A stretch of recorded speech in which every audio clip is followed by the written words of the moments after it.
नमस्कार विद्यार्थी मित्रांनो, BCA, BBA, BMS, BBM हे जे कोर्सेस आहे तर यासाठी बघा CET तुम्हाला कंपल्सरी झालेली आहे। म्हणजेच विद्यार्थी मित्रांनो, या जर कोर्सेसला तुम्हाला ॲडमिशन घ्यायचं असेल तर तुम्हाला CET देणं कंपल्सरी असणार आहे।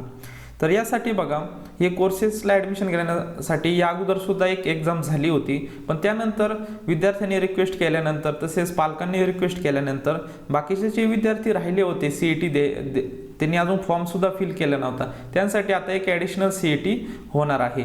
तर त्या CET ची आता एग्जाम लवकरच होणार आहे। तर त्यासाठी जी मॉक टेस्ट आहे तर ती मॉक टेस्टची लिंक त्यांनी आता ॲक्टिव्ह केलेली आहे। तर बघा म्हणजे तुम्हाला पेपर कसा असणार आहे त्यासाठी त्यांनी एक मॉक टेस्ट दिलेली आहे। तर बघा आपल्या व्हिडिओच्या डिस्क्रिप्शन बॉक्समध्ये तुम्हाला मॉक टेस्टची ही लिंक भेटून जाईल। त्यानंतर बघा त्या लिंकवर क्लिक केल्यानंतर अशी विंडो ओपन झालेली दिसेल। यामध्ये तुम्हाला युजर नेम पासवर्ड येथे काहीच एंटर करायचं नाही, फक्त तुम्हाला लॉग इन बटनावर क्लिक करायचं आहे। त्यानंतर असं तुम्हाला विंडो ओपन झालेली दिसेल। त्यानंतर खाली बघा I have read and understood हे सगळं मी वाचलेलं आहे। त्या पुढील चेकबॉक्स आहे त्यावर क्लिक करायचं आहे। क्लिक केल्यानंतर I am ready to begin या बटनावर तुम्हाला क्लिक करायचं आहे। क्लिक केल्यानंतर तुमची मॉक टेस्ट चालू होणार आहे। त्यामध्ये वरती तुम्हाला क्वेश्चन असतील आणि खाली तुम्हाला 4 MCQ दिलेले असतील। तर तुम्ही अशा प्रकारे एक्झाम देऊ शकता।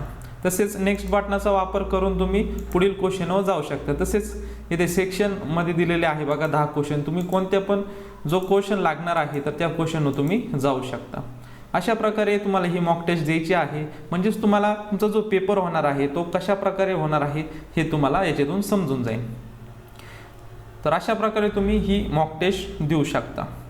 तर बघा विद्यार्थी मित्रांनो, आपल्या चॅनलवर जर तुम्ही नवीन असाल तर चॅनल सबस्क्राईब करून घ्या, म्हणजे CET रिलेटेड जे काही इन्फॉर्मेशन असते तर ती तुम्हाला भेटत जातील। आणि या मॉक टेस्टची लिंक आहे व्हिडिओच्या डिस्क्रिप्शन बॉक्समध्ये मी दिलेली आहे, त्यावर क्लिक करून सुद्धा तुम्ही मॉक टेस्ट देऊ शकता। तर भेटूयात नवीन अशा एका व्हिडिओमध्ये, तोपर्यंत धन्यवाद।